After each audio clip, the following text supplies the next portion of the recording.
Hey everybody, welcome in to Clearing the Benches, your one-stop shop for daily fresh hockey content. If you go ahead and hit your subscribe button right now, every single day we'll bring you a new hockey video to enjoy. Well, the NHL playoffs started yesterday. They had 2 games and they are in the books. The first one, Carolina beat the Islanders in a very Carolina Islander-ish game. It's like you put the game on 2/3 speed. Everything slows down. Sure, there was some excitement, and yes, the Islanders hung in there when a lot of people did not give them credit, especially that second period. That's usually Carolina's period, and it's usually the Islanders' downfall. And in that game yesterday, it seemed like the opposite. But again, Carolina held on, and they beat the Islanders, and they are up 1-0. And then in the second game, we're going to talk a little bit more about this game. It was Boston 5 and Toronto 1.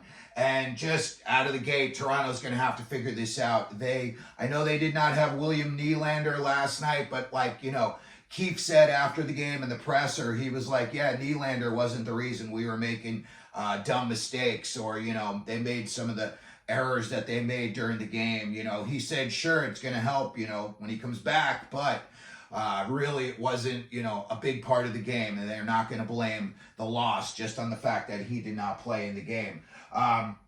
Swayman dialed in. He might as well get a Toronto Maple Leafs tattoo that says, I own you. He gave up 1 goal yesterday. I believe now he's 4-0 against the Leafs this year, and he's given up a whopping 5 goals. Another stat that I saw yesterday when it came to Boston against Toronto, and that's Jim Montgomery. In his first 2 seasons against Toronto, he is 7-1 against them so far. And I believe that's just regular season. So if you threw that game in there yesterday, that would be 8-1.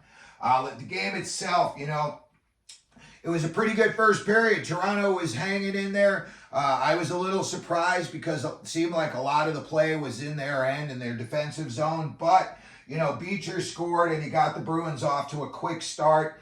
That fourth line, Beecher, Boquist, and Maroon, they were out there wreaking havoc, especially in the second period. They really, in my opinion, turned the tides of the game. They just really had the Maple Leafs pinned in their own zone most of the time, and I don't even know if it was fourth line against fourth line. I don't think it was. But again, Boston's fourth line played a hell of a game yesterday, and they contributed big time. After it was 1-0, and then you get into the second period. Again, Toronto held pretty close all first period. It was only 1-0 going into the second. But that's when it all fell apart for the Maple Leafs. You had Jake Debrusk take the puck away from Morgan Riley behind the net. He comes out behind, he feeds Carlo. Carlo just walks into a one-timer from the top of the circle, and he makes it 2-0 with a big slapshot goal. And then Austin Matthews took a penalty, and on the power play, Jake Debrusk, beautiful play when you watch this. They broke it down, and Toronto gave him too much time and space. And Jake Debrusk takes the puck off the boards. He curls in at the top of the circles. He sees he's got all kinds of space, and he takes a nice little snapshot, and that made it 3-0. And at that point, you could feel the train coming off the tracks. Everything was starting to get a little bit wobbly. And at this point, you knew if the Maple Leafs did not score the next goal and in a hurry, this game, and I don't want to say the series, but this game for sure was going to be over. And depending on what Toronto's going to do to be able to climb out of this hole, they're going to have to really look deep inside themselves and figure it out. So then you've got it's 3-0 there. And then right off the face-off, Max Domi slashes. Brad Marchand takes a penalty. And on the power play, Marchand feeds Jake Debrusk. Jake Debrusk made an awesome play. He goes down to one knee. He's got his stick out there, but then he also had his skate behind his stick. So in case the puck somehow bounced over his stick blade, he would be able to stop it with his skate, kick it back to his stick, and take that shot. So that was really impressive. They broke that down a little bit yesterday on the feed as well, but really, a great way to just make sure that puck's not going to get past you and you're not going to blow just, a golden opportunity. So that tip-in goal makes it 4-0 Boston, and at that point, you could have turned the lights out and told everybody, go on home. Again, that fourth line really just did such a good job keeping Toronto all bundled up, especially a lot of time in their own zone. Toronto was having a rough time breaking out of the zone. And again, they were throwing big hits. There was a lot of scrums. Every time you looked up, you saw Boquist in a scrum. You saw Beecher in scrums, obviously Maroon. And then finally, Toronto, of all things, their fourth line was able to get them on the board. You had Reeves, Kampf, and Dewar. And I'll tell you what, Dewar had a really good game. Reeves, he screwed up on one of the goals, and they kind of, called him out on the telecast in between periods. But they got a goal 1:40 into the third period. Granted, it was still 4-1, but if you're the Maple Leafs and you think, hey, if we get another quick goal, in the next 2 minutes, now it's 4-2, you could have them a little bit on their heels, but that just never happened.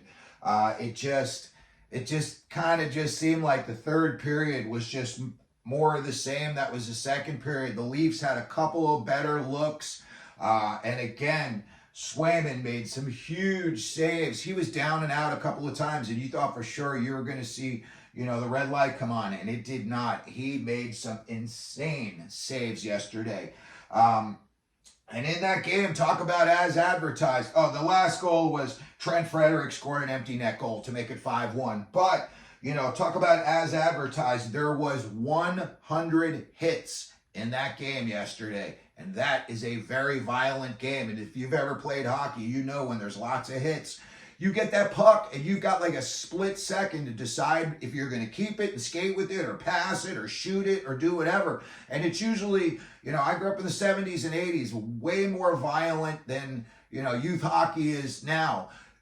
Kids, you were a defenseman on the point and you took a slap shot, you were following through. Some guy just looked at you and he lined you up like a freight train and usually blew you up. And the next time you had that chance to take a slap shot, you were looking to see if that guy was coming your way. So as far as the hits go, my goodness. And then when they talked to Jake Debrusk after the game, and they said, hey, there was 100 hits in this game. And he said, guess what? It's probably going to ramp up even more. Again, I don't know what the Maple Leafs are going to do moving forward. Hopefully they're going to get Nylander back and real quick. And then I wonder if we're going to see a goaltending change, if maybe we're going to see Wall. And, I know his last game, he got lit up in the regular season, but Martin Jones and all of those games were in San Jose. Martin Jones has got some really, really good playoff numbers. He's got over 30 playoff wins. His save percentage and goals against are way better than league average in the playoffs. So I think they're going to, stick with the same lineup, and hopefully they're going to have, be able to add Nylander to it. But again, Toronto's going to have to do something, and they're going to have to figure it out in a hurry. So anyway, I just wanted to go over a quick little recap of the game from yesterday. We're probably going to have plenty more, these little reviews coming up in the future. So if you like it, hit your like button. Again, if you love it, hit your subscribe button. And as we always do here at Clearing the Benches, let them know you're out there.